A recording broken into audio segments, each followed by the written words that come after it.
The redraw function redraws or refreshes the scene. Usually Cinema 4D automatically updates viewports for you.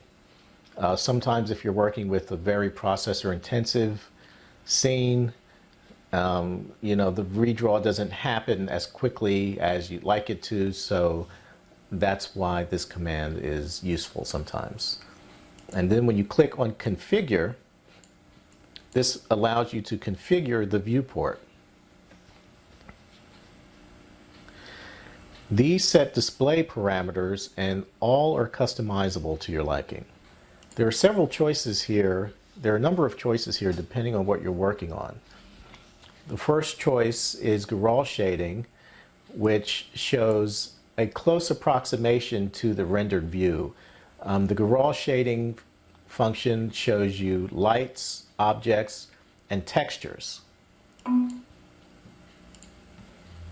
So I'm going to add a texture to this object.